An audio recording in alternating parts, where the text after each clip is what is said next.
बिस्मिल्लाहिर्रहमानिर्रहीम अस्सलामुअलैकुम। इस चैनल को बनाने का मकसद सिर्फ़ और सिर्फ यही है कि जो स्टूडेंट्स अपने कॉन्सेप्ट क्लियर नहीं कर पाते, तो सिर्फ मैं चाहती हूँ कि उनके कॉन्सेप्ट्स जो हैं वो क्लियर हो जाएँ। और मैं इतनी मेहनत कर रही हूँ आप सबके लिए, और आप प्लीज़ सब्सक्राइब कर दिया करें। जो आप सब्सक्राइब करेंगे वो आपका प्यार होगा हमारे लिए, हमारे चैनल के लिए। तो आज का हमारा टॉपिक होगा लिपिड्स। लिपिड्स क्या होते हैं? लिपिड्स, सबसे पहली बात तो ये है कि लिपिड्स जो होते हैं इनका जो एक होता है ना, जैसे एक पॉलीमर है ये पूरा, जैसे ये फैटी एसिड्स के पॉलीमर्स होते हैं वो पूरे इस तरह से मिल मिल के चेन्स बनती हैं, ठीक है। तो इसके लिए जो ये ग्रुप होता है वो सेम नहीं होता, हेट्रोजीनस ग्रुप होता है। यानी कि वैक्सीज के लिए जो सब यूनिट होगा वो और होगा, एसाइलग्लिसरॉल के लिए और होगा, फॉस्फोलिपिड्स के लिए और होगा, इस तरह हर एक के लिए जो है वो चेंज होगा। इसकी एनर्जी बहुत ज़्यादा होती है, डबल होती है एज़ कम्पेयर टू कार्बोहाइड्रेट्स और प्रोटीन्स। इसकी एनर्जी होती है 9 किलोग्राम, जो होती है 9 किलो कैलोरी होती है पर ग्राम। क्यों इतनी ज़्यादा होती है? इसके अंदर ये CH2 ये प्रोपोर्शन बहुत ज़्यादा होता है एज़ कम्पेयर टू कार्बोहाइड्रेट्स और प्रोटीन्स, ठीक है। अब यहाँ पर एसिटिक एसिड दिखाया गया है, ये 4 बुटायरिक एसिड है, 16 जो है C, ये वाला C भी काउंट करना है, ठीक है। काउंटिंग यहाँ से स्टार्ट होती है, काउंटिंग हमेशा फंक्शनल ग्रुप से स्टार्ट होती है। 16 है, स्टेरिक एसिड C18 है, और ऑयलिक एसिड भी C18 है, लेकिन इसके अंदर जो है वो कार्बन 9 और कार्बन 10 के अंदर जो है वो इस तरह अनसैचुरेशन पाई जाती है। जो होते हैं बुटायरिक ये लेस सोलेबल होते हैं, लेकिन जो पल्मेटिक होते हैं ये ज़्यादा सोलेबल होते हैं। ये क्यों कम सोलेबल होते हैं? क्योंकि इनके अंदर जो है वो कार्बन कम होते हैं। अब ये सोलेबिलिटी किसके लिए है? ये सोलेबिलिटी जो है वो नॉन पोलर के लिए, पोलर के लिए नहीं है। ये पोलर के अंदर तो बिल्कुल ही सोलेबल नहीं होते। तो नॉन पोलर के लिए जितने ज़्यादा ग्रुप होंगे उसके लिए वहीं से उतना ज़्यादा अटैक करना जो है वो आसान होगा। मेल्टिंग बॉइलिंग पॉइंट भी इसी तरह से इसके -8 इसका कम होता है, इस तरह से इसका ज़्यादा होता है। जैसे ही कार्बन नंबर बढ़ते हैं मेल्टिंग बॉइलिंग पॉइंट भी बढ़ जाते हैं। ऑयलिक एसिड जो है वो एक अनसैचुरेटेड एसिड है। नेक्स्ट चलते हैं, ये बताया गया एनिमल और प्लांट्स के बारे में। एनिमल के लिए आपने 3S याद कर लेना है, यानी कि याद करने का तरीका है। एस फॉर स्ट्रेट चेन होगी, वो जो लिपिड्स एनिमल के लिए होंगे। जो स्ट्रेट होंगे वो सॉलिड होंगे, और ऑब्वियसली जो सैचुरेटेड होते हैं सिर्फ वही सॉलिड होते हैं, और ये C20 से C30 तक जाएंगे।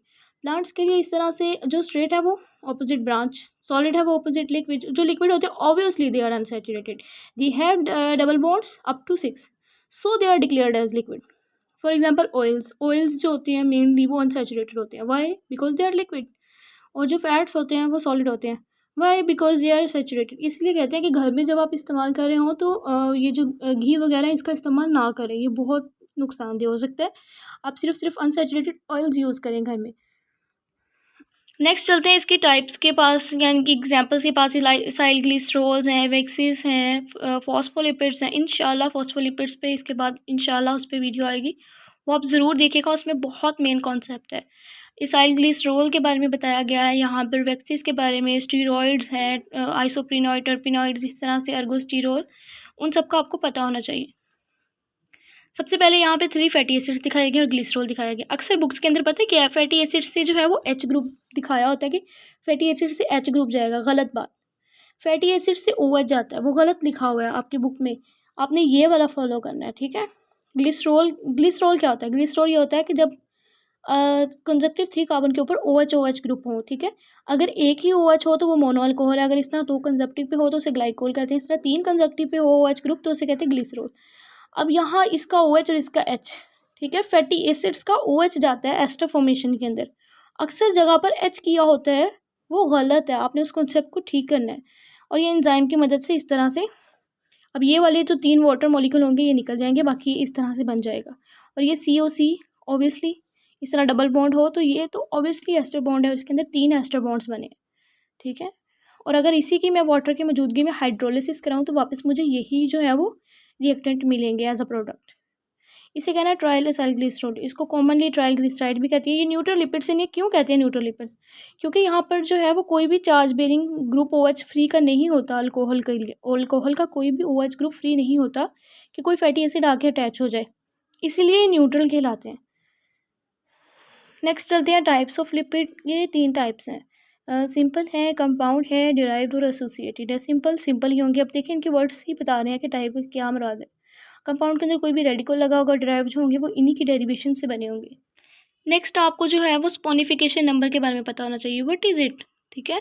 ये क्या होता है? मेनली ये होता है नंबर ऑफ KOH या NaOH जो रिक्वायर होते हैं 1 ग्राम फैट और ऑयल को जो है वो स्पोनीफाई करने के लिए, यानी कि साल्ट बनाने के लिए, ठीक है। जो साल्ट इस तरह से ये देखिए नेक्स्ट साल्ट फॉर्मेशन हो रही है और इसी साल्ट को वो एज अ सोप ले रहा है, ये न्यूट्रलाइजेशन हो रही है इसकी, ठीक है।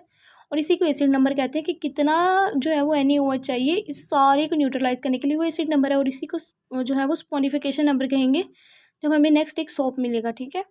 अब यहाँ पे दिखाया गया है कि ग्लिसरॉल ट्राई पल्मिटेट के लिए जो इसका मोलिकुलर मास ये है इतना चाहिए KOH, ठीक है।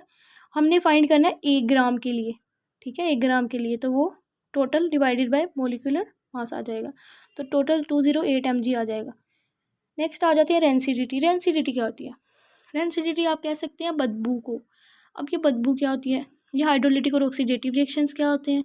आप जो चिप्स खाते हैं ना, ये चिप्स वाले से लेके वो एक ही ऑयल यूज़ करता है, दोबारा उसी ऑयल के अंदर थोड़ा ऐड कर लेता है और उसी के अंदर चिप्स बना बना के आपको देते हैं। यकीन करें वो आपके लिए जहर है, क्योंकि उसके अंदर इतनी हाइड्रोलिटिक और ऑक्सीडेटिव रिएक्शंस हो चुकी हैं कि वो बदबूदार एल्डिहाइड और फैटी एसिड। अक्सर आप जब चिप्स खाएं ना तो बिस्मिल्लाह के साथ आपको एहसास भी हो जाता है कि इसके अंदर क्या चीज़ आप खा रहे हैं, लेकिन आप तो बिस्मिल्लाह पढ़ के खा लेते हैं। आप कहते हैं कि ये रिज़्क तो मेरा ही लिखा है अल्लाह ने और ये मेरे लिए ही है। तो थोड़ा ख्याल किया करें, इस तरह से रेंसिडिटी हो जाती है अगर एक लिपिड एक फैटी एसिड को बार बार जो है वो ऑक्सीडेटिव रिएक्शंस और हाइड्रोलिटिक रिएक्शंस के थ्रू गुजारा जाए। नेक्स्ट आयोडीन नंबर का आपको पता होना चाहिए। लिपिड्स के अंदर जितने भी नंबर ऑफ डबल बॉन्ड्स होंगे will be declared as iodine number.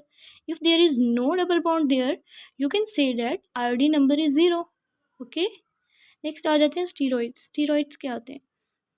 अब यहाँ पे एक स्ट्रक्चर दिखाया गया 1 2 3 4 5 6 7 8 9 10 11 12 13 14 15 16 17, यानी कि रिंग्स के अंदर 17 कार्बन है।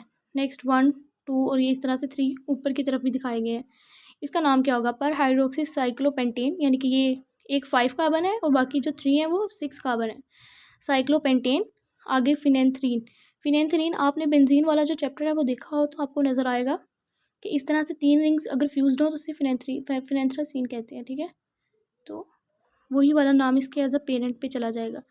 अगर ये R ग्रुप जो है वो 6 मेथाइल या 2 स्टीरॉयड हो, यानी कि R ग्रुप यहाँ पर इस तरह से हो 1 2 3 4 5 6 7 जो है वो हेप्टेन हो, तो आपको नज़र आएगा कि वो कोलेस्ट्रॉल होगा। कोलेस्ट्रॉल क्या होता है? ये एनिमल स्टीरोल होता है, ठीक है। अगर एर्गोस्टीरोल लिखा हो तो वो फंगस के लिए होता है, ठीक है, स्टीरोल। आगे आपको पता होना चाहिए वैक्सीज के बारे में। वैक्सीज जो है वो कोई कंडेंसेशन नहीं हो रही, जैसे आपने पीछे देखा है साइल ग्लिसरॉल के अंदर कंडेंसेशन हो रही है, कोई फिजिकल लिंकेज नहीं होता। ये सिर्फ मिक्सचर होते हैं। Mixture of what? Mixture of long chain alkanes होते हैं जो C25 to 35 जा रहे होते हैं, और ये ऑड नंबर्स होते हैं। अल्कोहल्स के, कीटोन्स के, ester of long chain of fatty acids. और ये कहाँ पर होती है? कोटिंग होती है फ्रूट्स की, लीव्स की, और एब्रेसिव डैमेज से हमें जो है बचाती है। टाइप्स इसकी 2 ही हैं, नेचुरल वैक्स और सिंथेटिक वैक्स। और जो सिंथेटिक वैक्स है वो ये उसकी डिराइव फॉर्म है, और ये सिंपल होंगे वो नेचुरल वैक्स के अंदर आएंगे। उम्मीद है आपको समझ आ गई होगी। नेक्स्ट फॉस्फोल, इसके बाद फ़ौरन ही जो है वो फॉस्फोलिपिड की वीडियो इंशाल्लाह मैं डाल दूँगी, वो भी ज़रूर देखिएगा क्योंकि मेन कॉन्सेप्ट सारा उसी के अंदर ही है, ठीक है। खुदा आपको जो है वो बहुत ज़्यादा अता करे कामयाबियाँ, और अल्लाह आपका हामी नासिर हो। दुआ में याद रखिएगा। अल्लाह हाफिज़।